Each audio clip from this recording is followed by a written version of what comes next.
Hi, and welcome to Rock Talk. I'm Dianne Foletto with Community Relations, and today we're going to talk about understanding the FAFSA.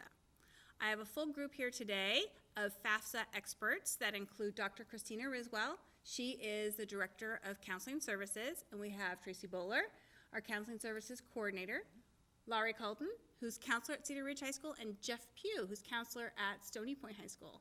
So thank you all for coming. We're talking about actually a very important topic, but one that really only affects a small population of our district right now, which is our seniors. So, and I know that there's a variety of college financing opportunities out there, so much it can be overwhelming. So where do parents start? Well, I think really at the top of the list should be completing the FAFSA. And FAFSA is just kind of the term that people use for free application for federal student aid. It's a lot easier to say FAFSA. And that is available online. And in fact, if a parent goes online and finds a site that is charging them, they're on the wrong website. Or if somebody comes and mails them or phones them and says, oh, for X amount of dollars, we'll complete the FAFSA for you. Don't do that. That's a scam.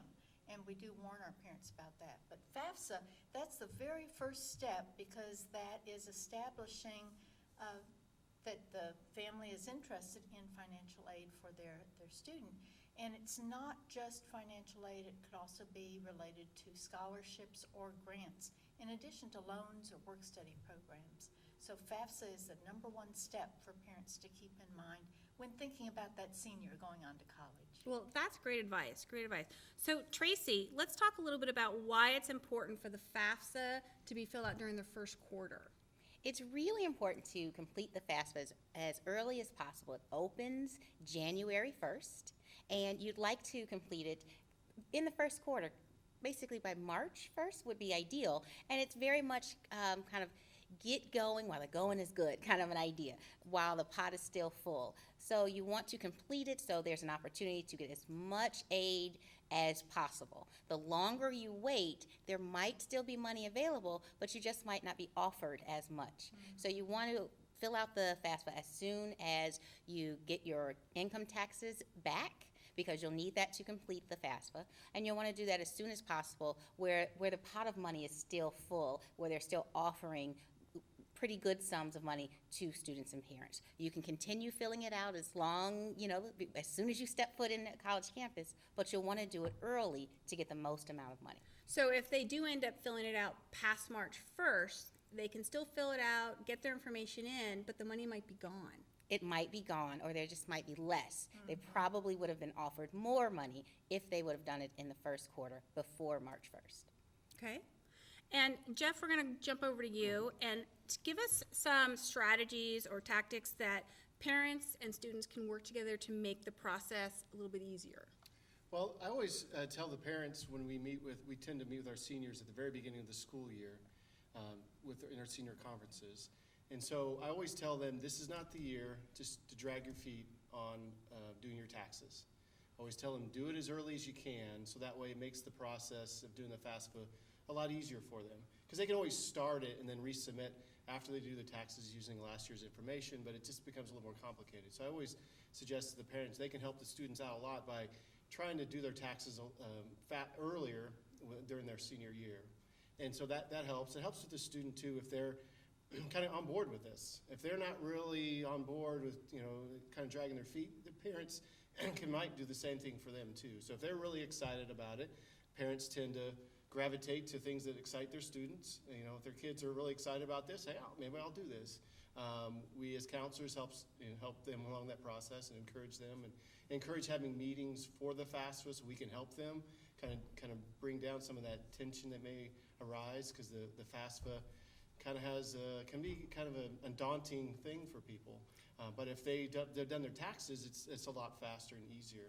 So. Well, and I read somewhere that it actually takes less than 21 minutes to fill out the application. Yes, Larrie and I both actually worked this summer in a summer MELT program helping students transition into college. And we helped a lot of students just take care of that over the summer. It'd been nice had they done it earlier, but it's amazing how quickly it is, especially if they've already done their taxes, because they can just sync that information right up and it goes right into their account. So it's really good. And there's a lot of built-in things into the FAFSA that help it go faster. So since it's done electronically, it has skip logic where if there's a question that doesn't apply to you or your family, then it'll skip over that question and go to the next question. So there's a lot of built-in things to the FAFSA that actually help it go faster. And is it available in Spanish and English? Yes.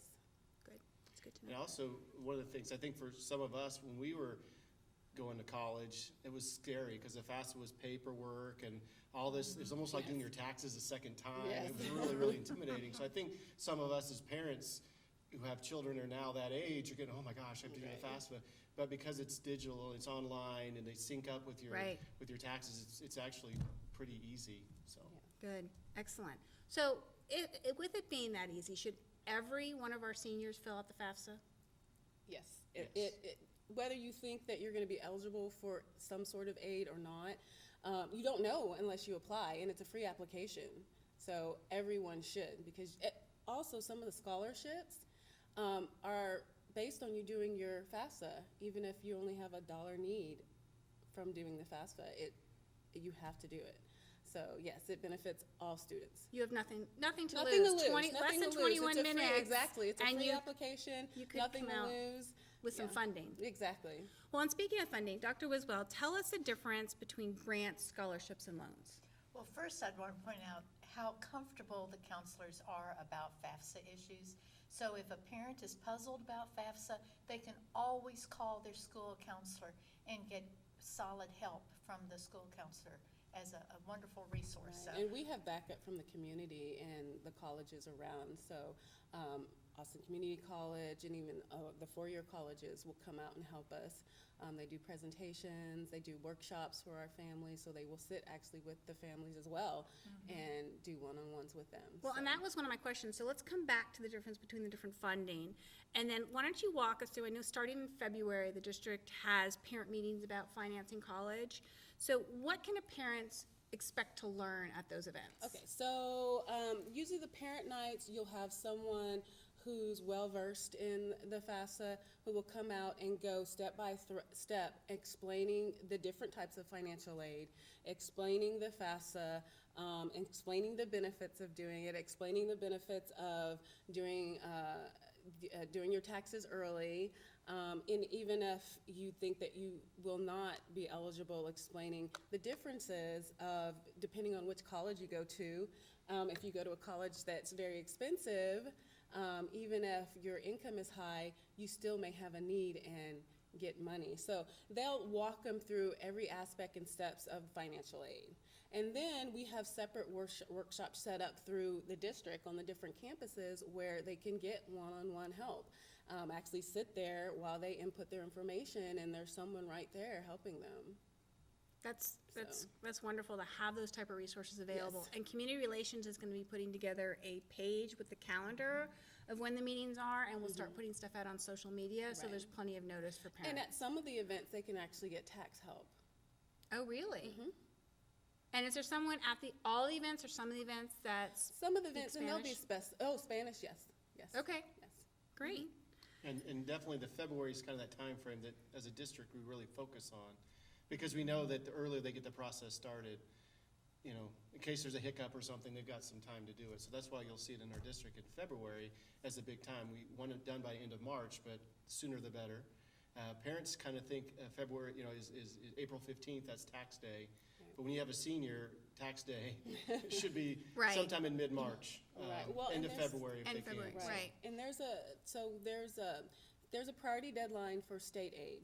And so we know that the states don't have as much funding as the federal government. And so when you're looking for state aid or institutional aid through the colleges, that money's gonna be limited. And so they're gonna have their priority deadline. And if you don't meet that priority deadline, that just means you may still be eligible, but there might not be money left there.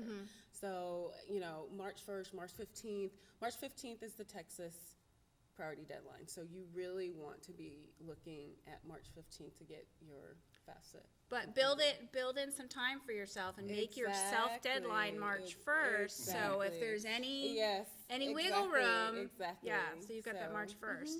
So we'll come back a little bit about FAFSA and what happens to the information once you fill out the application, but I wanted to go back to the question so parents understand the difference between what you can get when you fill out the FAFSA. What are the opportunities out there? I think that's a great question, because it's important to understand that FAFSA is not just to be able to get a student loan.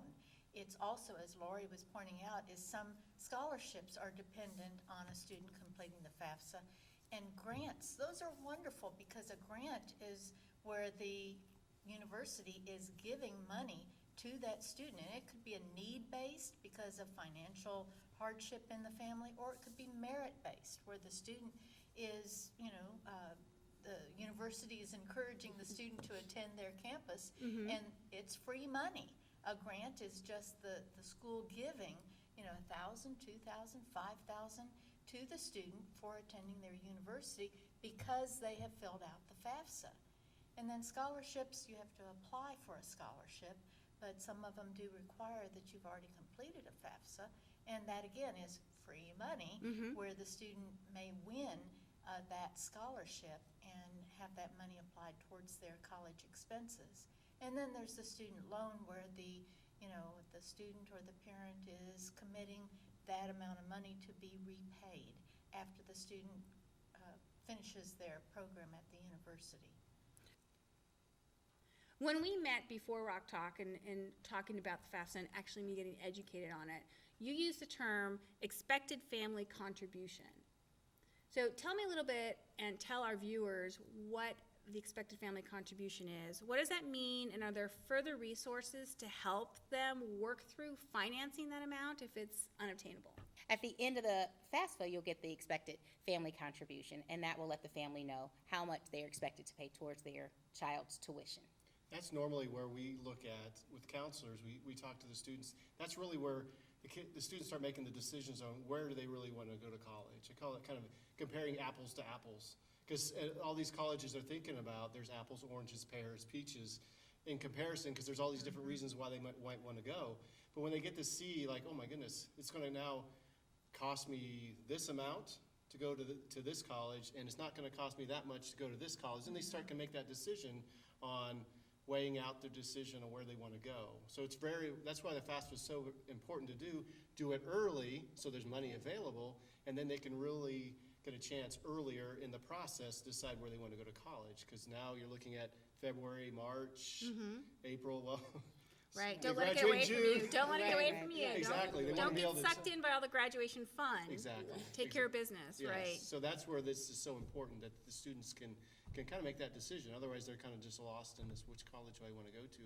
If they haven't filled out their FAFSA, there's a good chance they may not end up going to college if they never fill out the FAFSA. So it's a good indicator for our students to know if they really are interested in going to college, is if they complete. Right, and if they're really stuck on one school that they really want to go to, they see the dollar amount that they're going to have to put into their education, and then they can start looking at other resources, what's all out there. So this is my financial aid package, this is how much I can get in loans, this is how much I can get in grants, I'm gonna need to look for more scholarships, opportunities.